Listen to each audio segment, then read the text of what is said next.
আল্লাহ তাআলা বান্দার কাছ থেকে দূরে সরিয়ে রাখেন। এবার আসুন, শয়তানকে আল্লাহ তাআলা দূরে রাখেন বা কারারুদ্ধ করে রাখেন, তাহলে তারপরেও কেন রমজান মাসে মানুষ গুনাহের কাজে লিপ্ত হয়? এটা একটা প্রশ্ন হতে পারে যে শয়তান রমজান মাসে বন্দী করে রাখা হয়, মানুষ রমজান মাসে কেন গুনাহের কাজে লিপ্ত হয়? এই প্রশ্নের উত্তর মুফাসসিরিনরা কেরাম 6 ধরনের প্রশ্নের উত্তর দিয়েছে। সবগুলো বলার সময় নাই, যতটুকু পারি ইনশাআল্লাহ বলবো। হাদিসের মধ্যে আছে সুফিদের মারাদুস শায়াত, অর্থাৎ দুর্দর্শ অতিষ্ঠ যেটা রাখেন, তবে সাধারণ যে শয়তান সে মুক্তভাবে বিচরণ করতে থাকে, সেই মানুষের মধ্যে গুনাহের কাজে মানুষকে লিপ্ত করে। এটা একটা প্রশ্নের জবাব দিয়েছে। আরেকটা প্রশ্নের জবাব হচ্ছে যে মানুষের একটা নফসে আম্মারা আছে, কুপ্রবৃত্তি আছে, সেটা মানুষকে খারাপ কাজের দিকে আদেশ করে। 3 নম্বর জবাব হলো যে 11 মাস যখন বান্দা গুনাহ করলো, ওই 11 মাসের গুনাহের প্রভাবটা রমজান মাসে আয়েশা সারাইয়া প্রভাব বিস্তার করতে থাকে। যেমনি ভাবে এই যে একটা ফ্যান চলতেছে, এটা এখন বিদ্যুতের গতিতে কিন্তু চলতেছে। এই ফ্যানটা যখন বন্ধ করে দেওয়া হয় তখন কিন্তু বিদ্যুৎ এটার মধ্যে থাকে না, কিন্তু ফ্যানটা তখনও ঘুরতে থাকে। তার মানে আগের যে বিদ্যুতের গতিতে স্পিডে ঘুরছিল, এই ঘোরার কারণে বিদ্যুৎ চলে যাওয়ার পর ঘোরাটা চলতেছে। ঠিক তেমনি ভাবে রমজান মাসে সারা বছর যখন সে গুনার কাজ করছে বা নাফরমানি করছে, গুনার কাজে লিপ্ত ছিল, সেই কারণে রমজান মাসে আয়েশা সাহেবাও সে গুনাহ করতেই থাকে। চতুর্থ উত্তর দিয়েছে যে মানুষের শয়তান হলো 2 ধরনের, একটা হচ্ছে ভিতরের শয়তান আর একটা হচ্ছে বাহিরের শয়তান। ভিতরের শয়তানকে আল্লাহ তাআলা বন্দী করেন না, বাহিরের শয়তানকে বন্দী করেছে।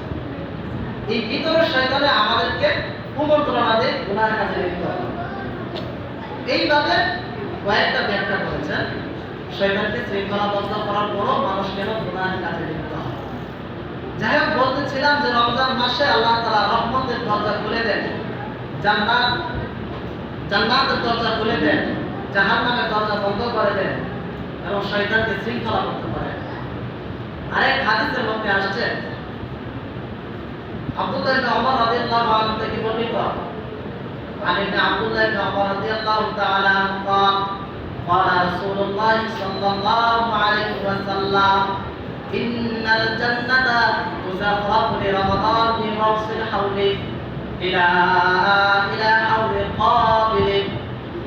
রমজান মাসের জন্য বছরের শুরু থেকে পরের বছর পর্যন্ত আল্লাহ তাআলা জান্নাতকে সাজায়। সবাই সুবহানাল্লাহ। বছরের প্রথম দিন থেকে বছরের শেষ দিন পর্যন্ত জান্নাতকে আল্লাহ তাআলা রমজান মাসের জন্য সাজাইতে থাকেন। তিনি আরো বলেন,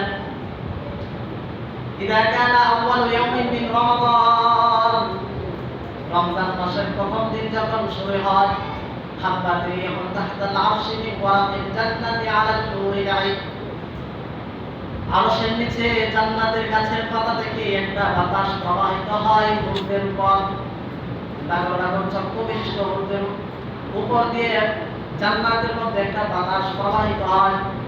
ওই বাতাস যখন জান্নাতি উর্দের উপর প্রবাহিত হয়, তখন হুরায়রা বলেন, ফায়াকুল্লাহ ইয়া রাব্বি জাআলনি মিন ইবাদিকা আজওয়াজান, হে আমাদের রব, আপনি আপনার বান্দাদের মধ্য থেকে আমাদের জন্য এমন স্বামী ব্যবস্থা করে দেন, তাকিরু বিহিম আ'ইনুনা, যাদেরকে দেখে আমাদের চক্ষু শীতল হবে, ওয়া তাকিরু আ'ইনুহুম মিনহা, এবং আমাদের চক্ষু শীতল হবে তাদেরকে দেখে, এবং তাদেরকে দেখে আমাদেরকে দেখে তাদের চক্ষু শীতল হবে।